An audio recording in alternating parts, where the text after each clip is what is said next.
क्या आप जानते हैं भारत के सबसे बड़े उद्योगपति मुकेश अंबानी जी अमेरिका के राष्ट्रपति डोनाल्ड ट्रंप साहब के नारे मेक अमेरिका ग्रेट अगेन को बुलंद करने जा रहे हैं। जी हां, आपने बिल्कुल सही सुना है।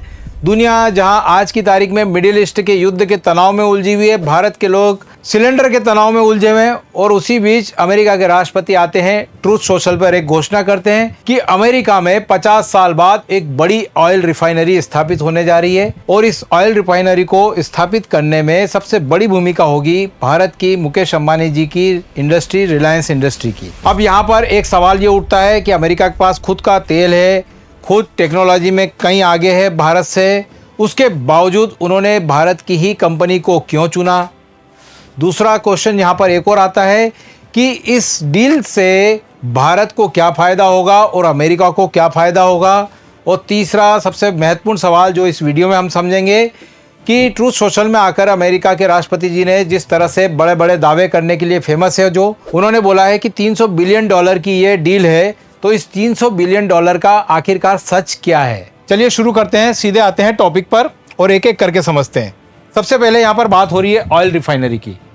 ऑयल रिफाइनरी का मतलब यह है जो हमें तेल प्राप्त होता है वो होता है क्रूड ऑयल। अब क्रूड ऑयल हम ज़मीन से निकालते हैं और ज़मीन से निकालने के बाद उस क्रूड ऑयल को हम सीधे यूज़ नहीं कर सकते हैं क्योंकि उसमें कई सारे हाइड्रोकार्बन्स का मिक्सचर होता है। इसको प्रोसेस करने के लिए एक फैक्ट्री होती है जिसे हम जानते हैं ऑयल रिफाइनरी के नाम से। इस ऑयल रिफाइनरी में डिस्टिलेशन की प्रोसेस होती है क्रूड ऑयल के और इसके दौरान कई सारे केमिकल्स हमको प्राप्त होते हैं। उस दरमियान हमको पेट्रोल, डीजल, वैक्स, ल्यूब्रिकेंट्स जैसे कई सारे बाय प्रोडक्ट हमको मिलते हैं। तो ये तो आप समझ गए ऑयल रिफाइनरी। अब अमेरिका की ऑयल रिफाइनरी जो अभी स्थापित होने जा रही है, जिसकी घोषणा ट्रंप साहब ने की है, ये कहाँ पर स्थापित होने जा रही है तो ये जानना जरूरी है। ये टेक्सास के ब्राउन्सविले में स्थापित होने जा रही है। इस कंपनी को डेवलप करने में जो भूमिका रहेगी वो रहेगी अमेरिका फर्स्ट रिफाइनिंग कंपनी की। यानी कि इस कंपनी की डेवलपर कंपनी कौन सी है? America first refining. जॉन स्काल्से साहब इसके चेयरपर्सन हैं। ये इसको डेवलप करेंगे और रिलायंस इंडस्ट्री इसमें इन्वेस्टमेंट करेगी। क्लियर? अभी हम आगे भी समझेंगे। ये जो इन्वेस्टमेंट हो रहा है ये एक तरीके का क्या है? ऑफ टेक एग्रीमेंट है। ऑफ टेक एग्रीमेंट क्या होता है इसको भी हम समझेंगे। उसी से आपको $300 बिलियन का सच सामने आएगा। अभी हम यहाँ पर इसकी कैपेसिटी देखते हैं कि जो अनुमान लगाया जा रहा है कि इस ऑयल रिफाइनरी की कैपेसिटी बताई जा रही है कि जब यह स्थापित होगी तो 1,68,000 बैरल पर डे का प्रोडक्शन ये करेगी। बैरल आप नहीं जानते हो तो एक बैरल में 159 लीटर होते हैं। क्लियर? फिर जब इसको स्थापित करने की घोषणा की गई तो कई सारी न्यूज़ एजेंसियों ने इससे क्या क्या जॉब्स क्रिएशन होंगे, इसका क्या क्या इकोनॉमिक इम्पैक्ट होगा अमेरिका की इकोनॉमी पर, उस पर भी बात की है। जिसके तहत ये बताया गया है कि कई सारे जॉब्स इसमें क्रिएट होंगे। यहाँ तक कि सैलरी का भी एस्टिमेशन उन्होंने लगा दिया कि $80,000 से लेकर $1,00,000 के सैलरी पैकेज वाले यहाँ पर कई सारे जॉब्स क्रिएट होंगे। यहाँ पर एक क्लियर है, यहाँ पर भारत में जॉब्स क्रिएशन की बात नहीं हो रही है, अमेरिका में जॉब्स क्रिएशन की बात हो रही है इस फैक्ट्री के द्वारा। क्लियर? अब एक और चीज़ समझना चाहिए कि अमेरिका के राष्ट्रपति जी ने इसकी आकर इतने बड़बोलेपन से इसकी घोषणा क्यों की, तो इसको समझने के लिए आपको अमेरिका के राष्ट्रपति डोनाल्ड ट्रंप साहब का चुनावी कैंपेन देखना होगा। उस दौरान अमेरिका के राष्ट्रपति आते थे, एक तो मेक अमेरिका ग्रेट अगेन का नारा लगाते थे, इसके अलावा ड्रिल बेबी ड्रिल का नारा भी लगाते थे और साथ में डांस भी करते थे। अब ड्रिल बेबी ड्रिल से मतलब ये है कि अमेरिका में जनरली अभी होता है शेल ऑयल का प्रोडक्शन। शेल ऑयल के लिए आपको मालूम है चट्टानों में ड्रिल करना पड़ता है, तो ये कहीं ना कहीं सिम्बॉलिक उससे जुड़ा हुआ नारा था। यहाँ से ट्रंप साहब का एक और कैरेक्टर सामने आता है कि वो फॉसिल फ्यूल की तरफ ज़्यादा आकर्षित हो रहे हैं। एनवायरनमेंट फ्रेंडली जितनी भी टेक्नोलॉजी है उसको वो इग्नोर करते हैं। इसी के तहत अभी अमेरिका के न्यूज़पेपर न्यूयॉर्क टाइम्स में एक न्यूज़ भी आई थी कि अमेरिका में अभी 2025 में सोलर पावर इंस्टॉलेशन में 2024 की तुलना में 14% की कमी आई है। ये आपको दिखा रहा है कि अमेरिका के राष्ट्रपति की ये सोच है कि अभी अमेरिका के पास जो फ्यूल अवेलेबल है या जिसमें उसकी महारत है उस पर आगे बढ़े, ना कि फ्यूचर का सोचें, ना कि हम रिन्यूएबल एनर्जी और फलानी ढिमकानी चीज़ पर इन्वेस्टमेंट करें। इसीलिए उन्होंने क्या करा, विंड एनर्जी, सोलर एनर्जी को इग्नोर करना स्टार्ट करा। जबकि दुनिया में अगर हम देखें तो सऊदी अरब और इंडिया काफ़ी अच्छा परफॉर्म कर रहे हैं सोलर एनर्जी के क्षेत्र में, उसके बावजूद उन्होंने उस टेक्नोलॉजी को इग्नोर करा। इसी के तहत अमेरिका के राष्ट्रपति पेरिस कन्वेंशन जो कि क्लाइमेट चेंज को लेकर हुआ था उससे भी बाहर निकल गए थे। तो ये एक और कैरेक्टर समझाता है। अब अगर हम बात करें जो अभी दुनिया भर में युद्ध चल रहे हैं, वेनेजुएला में जो उन्होंने करा, ईरान में युद्ध हुआ, उसके पीछे भी ये ड्रिल बेबी ड्रिल का ही एक कैरेक्टर डोनाल्ड ट्रंप साहब का सामने आता है। और उसके साथ ही को रिलेट करते हुए हम मेक अमेरिका ग्रेट अगेन को भी जोड़ सकते हैं। तो ये एक ट्रंप साहब का कैरेक्टर है जो मैंने आपको बताया। और उसी के तहत इन्होंने इस ऑयल रिफाइनरी की घोषणा बढ़ चढ़कर करी। अब बढ़ चढ़ के इसलिए भी की कि 50 साल पहले क्या हो रहा था, यानी कि 50 साल के अगर हम देखें टाइम पीरियड में, तो डोनाल्ड ट्रंप साहब के पहले के जितने भी राष्ट्रपति थे वो थोड़ा क्लाइमेट चेंज और अन्य चीज़ों को लेकर कंसर्न थे। और शेल ऑयल जहाँ जिसकी बात हो रही है प्रोडक्शन की, तो शेल ऑयल को क्या करना पड़ता है, चट्टान में ड्रिल करना पड़ता है, तो उसमें मीथेन लीकेज का भी खतरा है। इसके अलावा एनवायरमेंटल कंसर्न भी काफ़ी थे। इसलिए इस तरह के प्रोजेक्ट को अमेरिका के सरकार के द्वारा बहुत ज़्यादा रेगुलेट किया जाता था, मंजूरी नहीं मिलती थी। लेकिन मैंने पहले ही बताया, अभी आपको कैरेक्टर बताया है, ट्रंप साहब ने पर्यावरण से संबंधित सारी चीज़ों को अलग कर दिया, एक साइड हटा दिया। और इसी कारण से इस तरह की ऑयल रिफाइनरी की परमिशन फटाफट फास्ट ट्रैक में मिल गई है। और इसीलिए डोनाल्ड ट्रंप साहब के लिए ये एक अचीवमेंट था। इसीलिए इसको वो दुनिया के सामने आके उन्होंने बड़प्पन से ये चीज़ों को अनाउंस किया। क्लियर। अब यहाँ पर आते हैं इस डील को लेकर जो दावा किया था डोनाल्ड ट्रंप साहब ने। अब डील में दावा किया था उस ट्रूथ सोशल में कि इस ऑयल रिफाइनरी को स्थापित करके $300 बिलियन का एक बड़ा निवेश हमने हासिल किया है। तो इंडिया के लोग चौंक गए और चिल्लाना चालू कर दिया कि भैया अभी, हाँ, हालांकि उनका चिल्लाने की एक वजह सही भी थी। अभी थोड़े दिन पहले हमारे यहाँ बजट पास किया गया था निर्मला सीतारमण जी ने, और उसके पहले एक इकोनॉमिक सर्वे आया था। उस इकोनॉमिक सर्वे में एक बात कही गई थी कि हमारे यहाँ के बड़े बड़े कॉरपोरेट जो हैं, है ना, जिसमें टाटा, बिरला, अडानी, अंबानी, ये सब, इनके पास काफ़ी बड़ा फंड पड़ा हुआ है, लेकिन सब सरकार सब तरह की सहूलियत दे रही है, कॉरपोरेट टैक्स में छूट दे रही है, सब कुछ दे रही है, उसके बावजूद ये इन्वेस्टमेंट नहीं कर रहे हैं। और निर्मला सीतारमण जी ने इस पर एक सवालिया निशान भी लगाया था कि भैया क्या चीज़ है जो इन्हें इन्वेस्टमेंट करने से रोक रही है। तो ये एक कंसर्न बताया था। उसके बावजूद भारत में तो इन्वेस्टमेंट नहीं हुआ, लेकिन अमेरिका में इन्वेस्टमेंट की जैसी ये $300 बिलियन का आंकड़ा सामने आया, लोग चिल्लाने लग गए। यहाँ पर मैं आपको बता दूँ, ये $300 बिलियन का इन्वेस्टमेंट नहीं है। किसी भी ऑयल रिफाइनरी को स्थापित करने में 4 से 5 बिलियन डॉलर सफिशिएंट होते हैं। और इसमें एस्टिमेट भी लगाया गया है कई न्यूज़ एजेंसी के द्वारा कि 4 से 7 बिलियन डॉलर में ये स्थापित होगी। तो फिर आप बोलेंगे भैया फिर $300 बिलियन ये कहाँ से निकाला गया? तो $300 बिलियन ये एक 20 साल का ऑफ टेक एग्रीमेंट के तहत एक एस्टिमेट निकाला गया। अब ये एस्टिमेट कहाँ से आया? तो इसके तहत ये होगा कि $125 बिलियन का शेल ऑयल रिलायंस खरीदेगी, उसको प्रोसेस करेगी, प्रोसेस करने के बाद यानी कि रिफाइनरी में प्रोसेस होगा, और जो बाय प्रोडक्ट होंगे उसकी जो कॉस्ट का अनुमान लगाया गया है वो $175 बिलियन का है। तो इन दोनों को जोड़ो तो $300 बिलियन का आंकड़ा आता है। अब यहाँ पर आप थोड़े से कंफ्यूज हो रहे हैं, मैं आपको बता देता हूँ। ये जो आंकड़ा निकाला गया है वो इस तरह से निकला है कि दोनों कंपनियों के बीच में, अमेरिकन फर्स्ट रिफाइनिंग और रिलायंस इंडस्ट्री के बीच, ये एक तरीके का ऑफ टेक एग्रीमेंट है। ऑफ टेक एग्रीमेंट का ये मतलब होता है कि इसको थोड़ा सा आसान भाषा में समझते हैं। आपने सपोज कि एक दूध की डेयरी खरीद ली, दूध की डेयरी खोल दी, है ना। अब दूध की डेयरी का प्रोडक्शन है 500 लीटर पर डे का। अब 500 लीटर पर डे का है तो 500 लीटर अगर खपेगा नहीं तो मैंने डेयरी खोलने के लिए जो फंड लिया है उसके पूर्ति नहीं हो पाएगी, मुझे लोन नहीं मिल पाएगा, आगे मेरी कोई परियोजना है मुझे चलानी है। तो मैं क्या करता हूँ, 500 लीटर का मेरा ये दूध खपे और मुझे टेंशन नहीं हो इसकी बिक्री को लेकर, तो मैं क्या करता हूँ, एक मिठाई वाले से एग्रीमेंट कर लेता हूँ। मिठाई वाले से ये एग्रीमेंट करता हूँ कि वो रोज़ अपनी मिठाई के प्रोडक्शन बढ़ाने के लिए मुझसे 500 लीटर का दूध रोज़ के रोज़ खरीदेगा। अब इसका मतलब ये है, मैंने डेयरी स्थापित करी, उसके पहले ही मैंने अपने लिए एक ग्राहक ढूंढ लिया परमानेंट, कि जितना प्रोडक्शन होगा उसका खरीदार भी है। अब इस कंडीशन में क्या होगा, बैंक से अगर मैं लोन लेने जाऊंगा या किसी इंस्टीट्यूट से लोन लेने जाऊंगा या अपनी एक्सपांशन करना चाहूँगा तो उसके लिए आसानी होगी, क्योंकि ज़्यादा मेरी क्रेडिबिलिटी जनरेट होगी कि इनके पास तो अपनी शॉप खोलने से पहले ही इनके पास ख़रीदार है। तो इसी तरीके का काम होता है ऑफ टेक एग्रीमेंट में।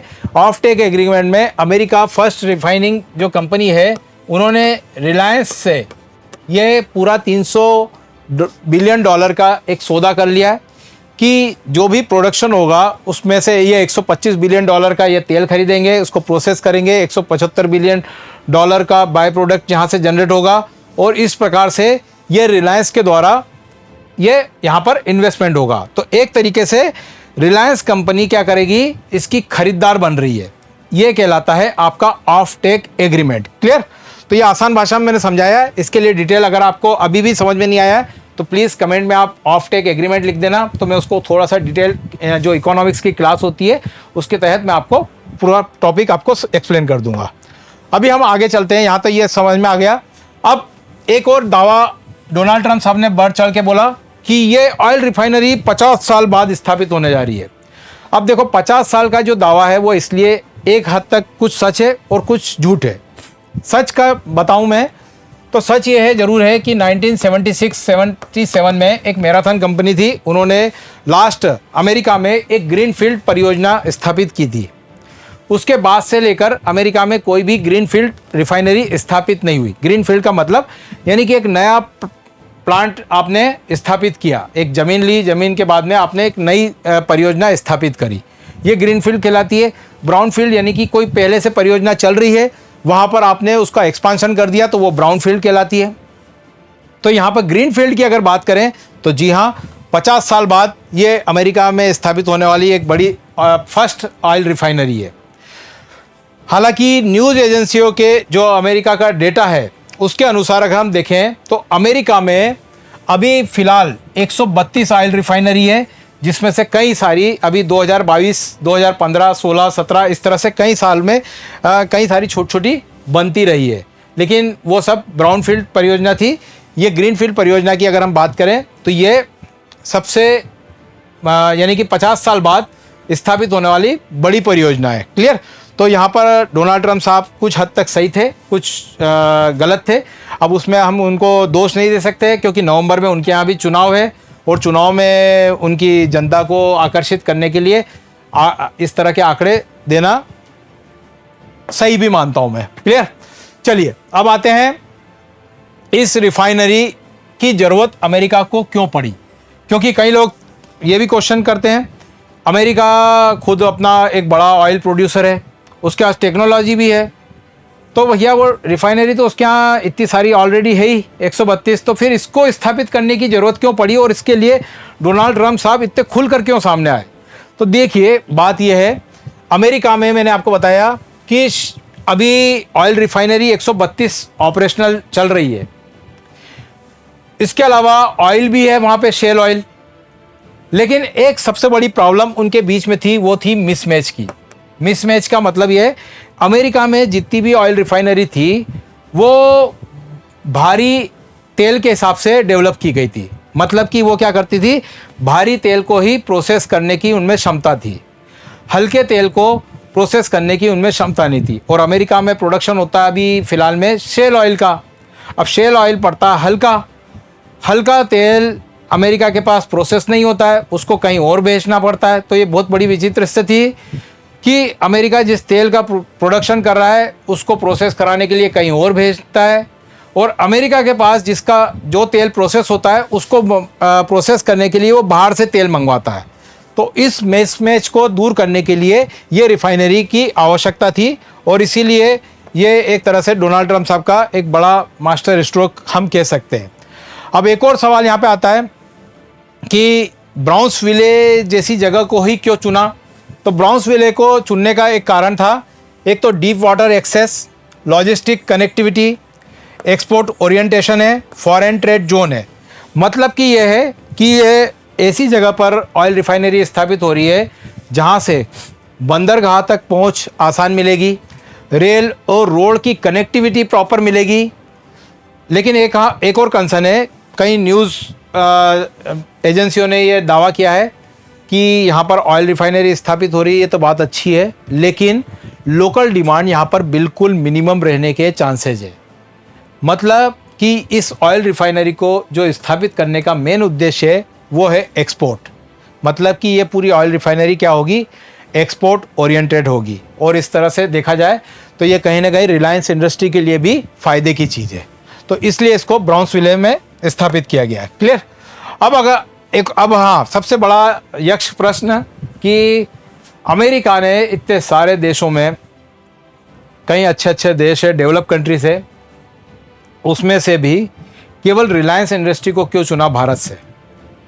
तो देखिए, यहाँ पर एक और चीज़ आपको जानना पड़ेगी। मुकेश अंबानी जी की अभी जामनगर में एक बड़ी ऑयल रिफाइनरी है, और रिलायंस, जिसको हम रिलायंस इंडस्ट्री के नाम से जानते हैं, ऐसा दावा किया जाता है कि ये विश्व की सबसे बड़ी ऑयल रिफाइनरी है। दावा नहीं किया जाता, ये है सबसे बड़ी ऑयल रिफाइनरी। अब देखें, हाँ, सऊदी अरब की अभी जहाँ पर अटैक हुआ वो भी एक बड़ी ऑयल रिफाइनरी है, लेकिन ये भी एक बड़ी ऑयल रिफाइनरी में इसको काउंट किया जाता है। अब जामनगर की ऑयल रिफाइनरी का जो प्रोडक्शन होता है वो है 1.4 मिलियन बैरल पर डे। अब यहाँ पर एक और चीज़ जानना ज़रूरी है। रिलायंस इंडस्ट्री एक बड़ी ऑयल रिफाइनरी है, लेकिन उसके पास खुद का ऑयल सोर्स नहीं है। वो दुनिया जहान से ऑयल मंगवाती है, उसको प्रोसेस करती है, और उससे बाय प्रोडक्ट्स निकलते हैं और उसको एक्सपोर्ट करती है, और इस तरह से वो इनकम जनरेट करती है। एक और चीज़ है कि रिलायंस इंडस्ट्री की ये ऑयल रिफाइनरी आज तक घाटे में नहीं गई है। चाहे तेल की प्राइस कुछ भी हो, ये हमेशा फ़ायदे में रहती है। इसको भी हम जानते हैं कि ऐसा क्यों है। और अमेरिका ने इसको क्यों चुना?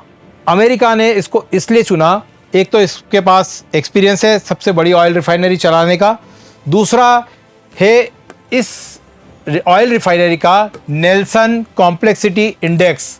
नेल्सन कॉम्प्लेक्सिटी इंडेक्स इसका 21.1 है। अब यहाँ पर एक और सवाल आता है कि नेल्सन कॉम्प्लेक्सिटी इंडेक्स क्या होता है? देखिए, 1960 में विल्बर नेल्सन के द्वारा एक इंडेक्स को डेवलप किया गया था। अब ये इंडेक्स क्या करता है? ये ऑयल रिफाइनरी की एक तरह से हम बात कर सकते हैं ग्रेडिंग सिस्टम है। ग्रेडिंग सिस्टम यानी कि एक ऑयल रिफाइनरी क्रूड ऑयल को बेसिक तरीके से डिस्टिल कर रही है, या फिर एडवांस यूनिट उस ऑयल रिफाइनरी में लगी हुई है और इस एडवांस यूनिट के द्वारा उस क्रूड ऑयल को प्रोसेस कर रही है, उसकी कैटेगरी को डिसाइड करता है ये नेल्सन कॉम्प्लेक्सिटी इंडेक्स।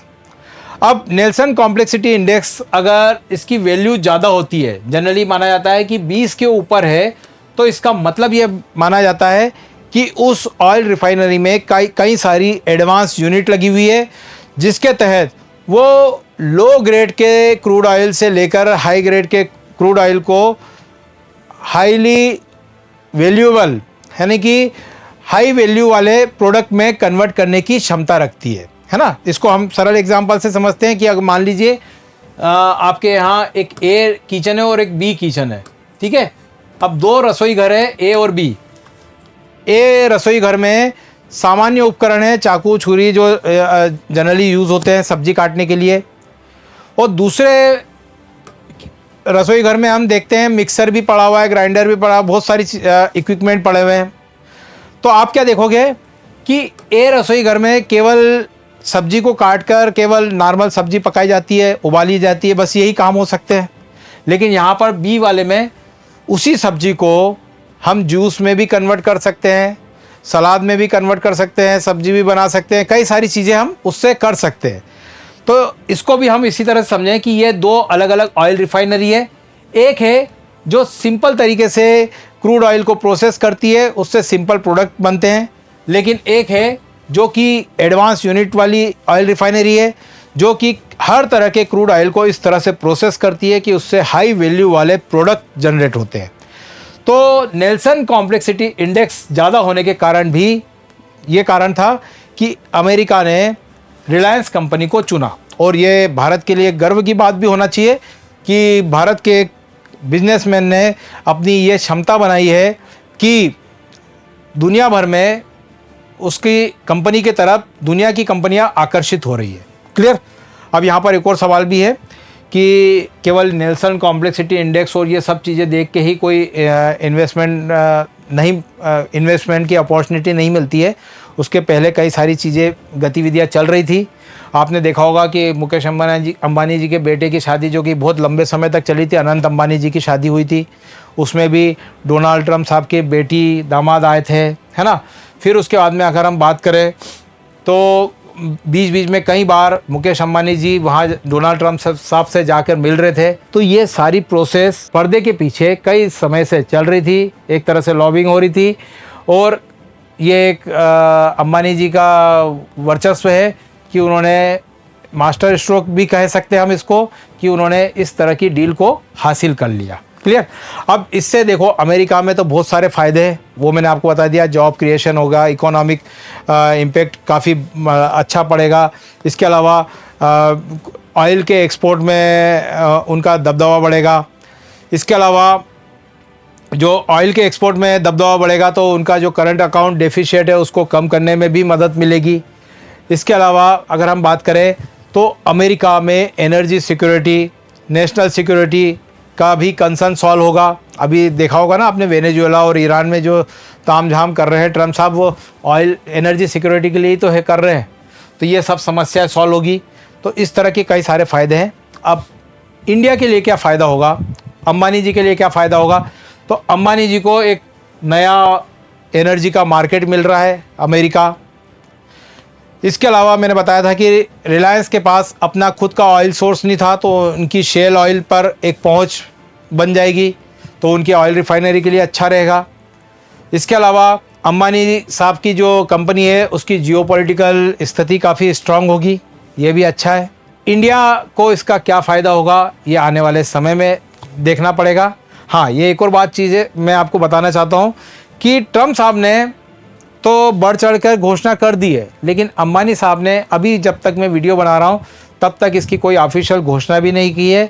और यहाँ तक कि सेबी, क्योंकि आपको मालूम होगा कि जो स्टॉक एक्सचेंज में लिस्टेड कंपनी होती है, अगर वो कहीं डील करती है विदेश में कहीं भी जाके, तो उसको सेबी को जाकर बताना पड़ता है। तो सेबी को भी उन्होंने कोई ऑफिशियल अनाउंसमेंट नहीं किया है। तो अभी अंबानी साहब का क्या इस पर रिएक्शन आता है और चीज़ें क्या डिटेल में और इसके पीछे थी, उसको लेकर भी मैं वीडियो बनाऊंगा आगे वाले। अभी फ़िलहाल जो इन्फॉर्मेशन थी वो मैंने आपको इजी तरीके से, आसान तरीके से समझा दी है।